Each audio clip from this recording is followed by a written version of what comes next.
सुप्रभात। कक्षा दूसरी, विषय हिंदी, उपविषय पाठ 11, बिन्नी का कोट।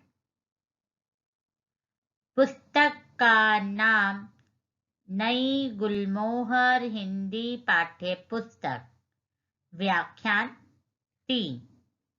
आज हम इस व्याख्यान में पाठ 11 बिन्नी का कोट को सार रूप में जानेंगे। तत्पश्चात पाठ को पढ़ेंगे और उसके बाद उसमें आए कठिन शब्द, शब्दार्थ, प्रश्नोत्तर व अभ्यास कार्य की दोहराई करेंगे। तो सबसे पहले हम पाठ 11 बिन्नी का कोट को सार रूप में जानते हैं। बच्चों, इस कहानी के माध्यम से आप अहंकार के दुष्परिणामों से परिचित होंगे।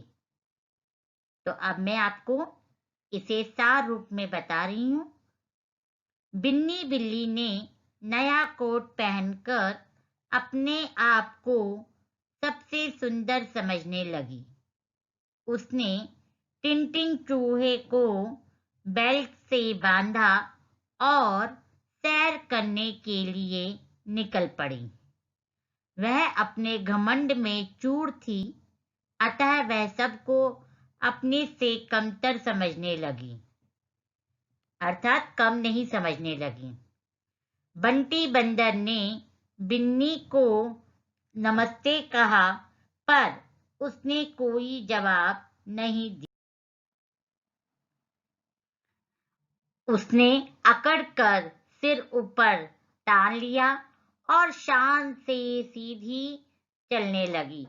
तभी एक बड़े पत्थर से उसे ठोकर लगी और वह ताल में गिर पड़ी। सभी जानवर उस पर हंसने लगे। उसका कोट कीचड़ में सन गया था। बंटी बंदर को उस पर दया आ गई। उसने अपनी पूंछ बिन्नी की तरफ बढ़ाई और उसे ताल से बाहर निकाल लिया। उसने समझाया कि कपड़े हमारा आत्मविश्वास बढ़ाते हैं, पर हमें घमंडी नहीं बनना चाहिए। तो इस पाठ से आपने क्या सीखा कि हमें अहंकार से दूर रहना चाहिए। संकट के समय हमें एक दूसरे की सहायता करनी चाहिए। आपसी सहयोग से सारे कार्य सिद्ध हो सकते हैं। तो अब आपने इस पाठ को सार रूप में जान लिया, तो अब हम इसे पढ़कर समझते हैं। बिन्नी बिल्ली को सजने संवरने का शौक था। दिवाली बाजार से उसने एक लाल रंग का कोट खरीदा। इसमें बढ़िया चमकीले पीतल के बटन लगे हुए थे।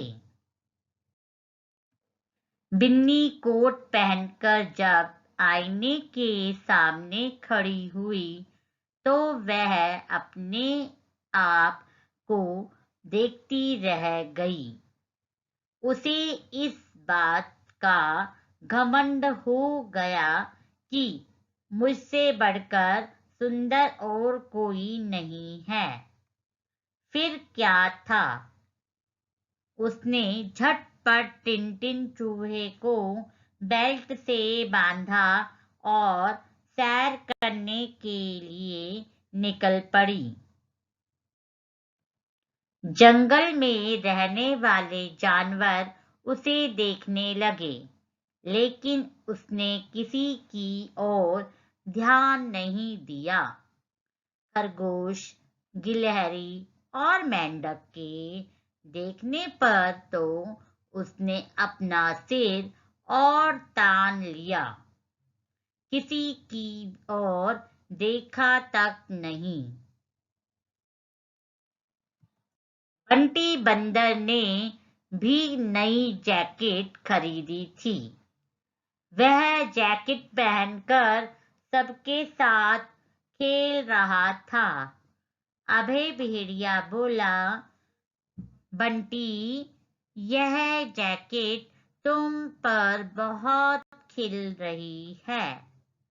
बंटी ने अभय को धन्यवाद दिया। बंटी ने बिन्नी को आते हुए देखा। वह रास्ते में खड़ा हो गया। बिन्नी के पास आने पर उसने कहा, नमस्ते बिन्नी। बिन्नी ने जवाब तक नहीं दिया। उसने मुंह फेर लिया। वह मन ही मन सोचने लगी, यह काला बंदर जैकेट पहनकर खुद को हीरो समझ रहा है। एक जगह टिन टिन चूहा रुक गया। वह टीटू गिरगिट से नमस्ते करना चाहता था, लेकिन बिन्नी ने उसे डांट दिया। रास्ते में चालाक लोमड़ी भी खड़ी थी। वह टकटकी लगाकर बिन्नी के कोट को देख रही थी। बिन्नी ने अपने कोट का कॉलर ठीक किया, फिर अकड़कर सिर ऊपर तान लिया। वह शान से सीधी चलने लगी। तभी रास्ते के बड़े पत्थर से उसे ठोकर लगी। वह संभल सके इससे पहले ही ताल में गिर पड़ी। कई जानवर इकट्ठा हो गए। सभी हंस रहे थे। उधर बिन्नी पानी में पैर मार रही थी। उसका कोट कीचड़ में सन गया था। सब खड़े खड़े तमाशा देख रहे थे। मौका मिलते ही टिन चूहा भाग खड़ा हुआ। आखिर बंटी बंदर को दया आ गई। उसने अपनी पूंछ बिन्नी की ओर बढ़ा दी। फिर कहा, पूंछ को दोनों हाथों से पकड़ लो, मैं तुम्हें बाहर निकाल लूंगा। बिन्नी ने बंटी की पूंछ कस कर पकड़ ली। बंटी ने जोर लगाया और बिन्नी को बाहर निकाला। चालाक लोमड़ी ने कहा, इसे जल्दी घर ले चलो, कहीं सर्दी ना लग जाए। ऐसे तो यह बीमार भी पड़ सकती है।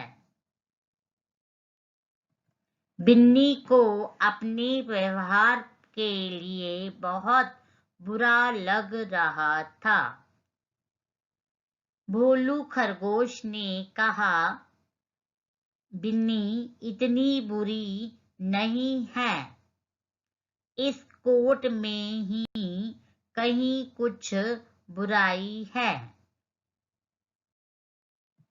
बंटी ने सबको समझाया, बुराई कोट में नहीं, बल्कि बिन्नी की सोच में है।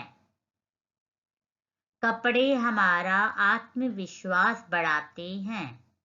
देखना यह चाहिए कि वे हमें घमंडी ना बनाएं। बंटी की बात सुनकर बिन्नी को अपनी सोच पर पछतावा हुआ। उसने सभी जानवरों से माफी मांगी। फिर वह सबके साथ प्यार से रहने लगी। तो बच्चों, हमने सीखा सबसे पहले अहंकार न करना, और दूसरे नंबर पे क्या सीखा? दूसरों के साथ अच्छा व्यवहार करना। और तीसरे नंबर पे क्या सीखा? अपनी गलती मानना। तो बच्चों, अब आपने पाठ को पढ़ भी लिया, तो अब हम उसमें आए कठिन शब्दों को जानते हैं। कठिन शब्द। सबसे पहला कठिन शब्द है सवरना। सबसे पहला कठिन शब्द है सवरना। दूसरा कठिन शब्द है इकट्ठा। तीसरा कठिन शब्द है कॉलर। चौथा कठिन शब्द है पूंछ। पांचवा कठिन शब्द है आत्मविश्वास।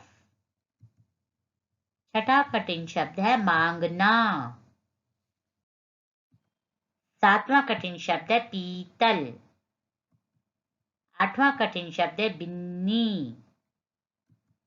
नौवां कठिन शब्द है बिल्ली। 10वां कठिन शब्द है शौक। 11वां कठिन शब्द है दिवाली। 12वां कठिन शब्द है बाजार। 13वां कठिन शब्द है घमंड। 14वां कठिन शब्द है आईने। 15वां कठिन शब्द है बेल्ट। 16वां कठिन शब्द है खरगोश। 17वां कठिन शब्द है गिलहरी। 18वां कठिन शब्द है मेंढक। 19वां कठिन शब्द है बंदर। और 20वां कठिन शब्द है टकटकी। अब आपने इसमें आए कठिन शब्दों को जान लिया। अब हम दोहराते शब्दों के अर्थ को, अर्थात शब्दार्थ को। सबसे पहला शब्द है पीतल, अर्थात पीली धातु से बना बर्तन या सजावटी सामान भी आप पीली धातु भी बोल सकते हैं। दूसरा है आईना, जिसका अर्थ है शीशा। दूसरा है आईना, जिसका अर्थ है शीशा। और तीसरा है मुंह फेरना, जिसका अर्थ है ध्यान न देना। तीसरा है मुंह फेरना, जिसका अर्थ है ध्यान न देना। चौथा है ताल, जिसका अर्थ है छोटा तालाब। चौथे नंबर पे ताल, जिसका अर्थ है छोटा तालाब। पांचवें नंबर पे आत्मविश्वास, जिसका अर्थ है अपने पर भरोसा। पांचवें नंबर पे आत्मविश्वास, जिसका अर्थ है अपने पर भरोसा। छठे नंबर पे है सिर और तानना, जिसका अर्थ है अकड़ना। छठे नंबर पे सिर और तानना, जिसका अर्थ है अकड़ना। सातवें नंबर पे टकटकी, जिसका अर्थ है लगातार देखते रहना। सातवें नंबर पे टकटकी, जिसका अर्थ है लगातार देखते रहना। आठवें नंबर पे सन गया, जिसका अर्थ है भरना। आठवें नंबर पे सन गया, जिसका अर्थ है भरना। अब आपने शब्दों के अर्थ को भी जान लिया। अब हम जानते हैं प्रश्नों के उत्तर को, दोहराते हैं। सबसे पहला प्रश्न है, बिन्नी का कोट कैसा था? तो इसका उत्तर है, बिन्नी का कोट लाल रंग का था और उसमें पीतल के बटन लगे थे। दूसरा प्रश्न है, बिन्नी को ताल से किसने निकाला? तो इसका उत्तर है, बिन्नी को बंटी बंदर ने ताल से बाहर निकाला। तीसरे नंबर पे प्रश्न है, अपने पास किसी वस्तु के होने से घमंड नहीं करना चाहिए, क्यों? तो इसका उत्तर है, हमें अपनी वस्तुओं पर घमंड नहीं करना चाहिए, क्योंकि घमंड से सोचने समझने की शक्ति समाप्त हो जाती है। ऐसे में हम सही गलत का निर्णय नहीं कर पाते हैं। अब हम किसने कहा किससे कहा को जानते हैं। तो क पे वाक्य है, इसमें क्या करना है, आपको पहले वाक्य को अच्छी रीति समझना है और फिर सोचना है कि यह वाक्य किसने कहा और किससे कहा। तो पहला वाक्य है, यह जैकेट तुम पर बहुत खिल रही है। यह वाक्य कहा था अभय भेड़िए ने बंटी बंदर से। ख पे वाक्य दिया है, मैं तुम्हें बाहर निकाल लूंगा। ये कहा था बंटी बंदर ने बिन्नी बिल्ली से। तो देखा किस प्रकार हमने वाक्य को पढ़कर समझा कि किसने किससे कहा। तो आपको एक बार पुनः मैंने दोहराई करवा दी। अब अगला प्रश्न को जानते हैं। अगला प्रश्न है, ई की मात्रा और ई की मात्रा लगाकर शब्द लिखिए। अर्थात छोटी ई की मात्रा अथवा बड़ी की मात्रा लगाकर शब्द लिखिए। सबसे पहले शब्द है बिल, उसके बाद है दवाल, इसके बाद में आत्मविश्वास। तो इनमें मात्रा लगाकर सही शब्द बनाना है, जैसे कि हमने पहले भी जाना था। तो अब हम दोबारा दोहरा रहे हैं, एक बार मैं पुनः बता रही हूँ। बिल में कौन सी मात्रा लगकर शब्द सही बनेगा, बड़ी की मात्रा लगकर। तो इसका उत्तर बना बिल्ली। इसी प्रकार दवाल बनेगा दीवाली, बड़ी की मात्रा लगाकर इनमें शब्द बना दीवाली। और आत्मविश्वास का बना सही शब्द आत्मविश्वास। छोटी की मात्रा लगी ना वह पे, तो ये शब्द बन गया आत्मविश्वास। ठीक है।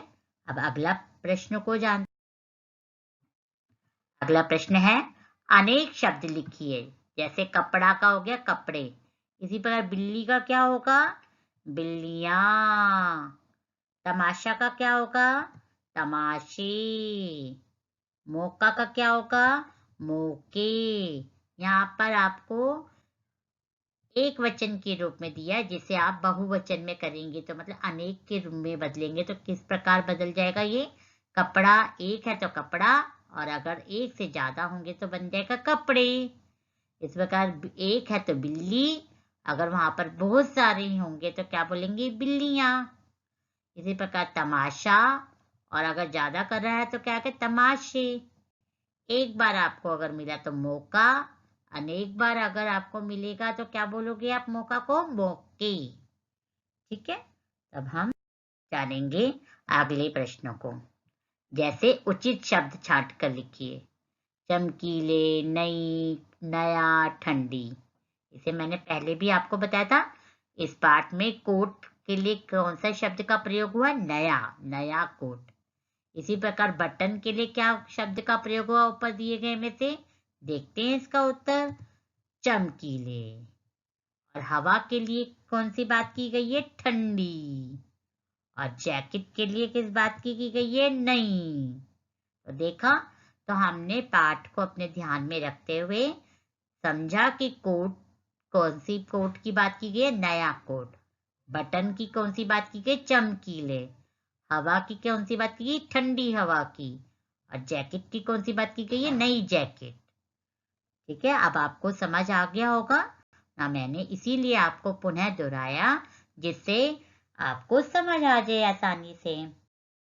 तो अब आपका आज का गृह कार्य क्या रहेगा, आज आपका गृह कार्य रहेगा, प्रदत्त कार्य करो। आपको प्रदत्त कार्य को अंग्रेजी में असाइनमेंट कहते हैं। इसको करने से पहले अपनी जो खाली स्थान ऊपर दिए होते, जैसे दिनांक, नाम, इसे आप पहले लिखेंगे। तत्पश्चात उसमें दिए गए प्रश्नों के उत्तर लिखेंगे। जैसे प्रश्न है, अनेक शब्द लिखिए। बिल्ली, मौका, तमाशा, चूहा। दूसरा प्रश्न दिया गया है जो प्रदत्त कार्य में है वह है दिए प्रश्नों के उत्तर दीजिए। यहाँ आपको 3 प्रश्न दिए हैं जिनके आपको उत्तर लिखने हैं। क पे दिया है बिन्नी को किस चीज का शौक था, और ख पे प्रश्न दिया है बंटी बंदर ने क्या पहनी थी, और ग पे दिया है इस पाठ अर्थात बिन्नी का कोट से क्या सीखा। अगला प्रश्न आपको दिया है दिए गए शब्दों के अर्थ लिखिए। जैसे क पे दिया सिर और तानना का क्या अर्थ होता है सोच कर लिखना। मुंह फेरना, आईना और आत्मविश्वास, इनके अर्थों को आपने दिए गए खाली स्थान में लिखने हैं। और उसके बाद चौथे पे है क्या है देखेंगे। ये आपको शब्द आए हैं ई की मात्रा अथवा ई की मात्रा लगाकर शब्द लिखिए। बिन, बिल, सरद, दवाल, इसमें कौन सी मात्रा लगेगी, कहाँ पे छोटी लगेगी कहाँ बड़ी, इनमें से कभी कोई एक मात्रा का प्रयोग होगा, कभी दोनों मात्रा का अगर प्रयोग हो रहा है तो दोनों मात्रा लगाकर आपको यहाँ सही करके शब्द लिखना है जिसका कोई ना कोई अर्थ निकले।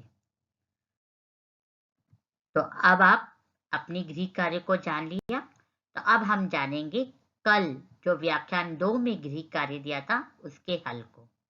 मैंने कल आपको दिया था पाठ 11 के शब्दों के अर्थ लिखने को।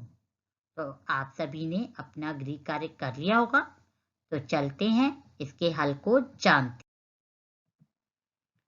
आप सभी ने सबसे पहले अपनी उत्तर पुस्तिका में दिनांक, दिन व पाठ 11 बिन्नी का कोट लिख लिया होगा और शब्दार्थ लिखा होगा। उसके बाद यहाँ आपने बाएं साइड शब्द और दाएं साइड अर्थ लिख लिया होगा। तो आपने सबसे पहले शब्द पीतल जिसका अर्थ पीली धातु जिससे बर्तन सजावटी सामान बनता है, और दूसरे पे शब्द है आईना जिसका अर्थ शीशा। तीसरे पे है मुंह फेरना जिसका अर्थ है ध्यान ना देना। चौथे पे है ताल जिसका अर्थ है छोटा तालाब।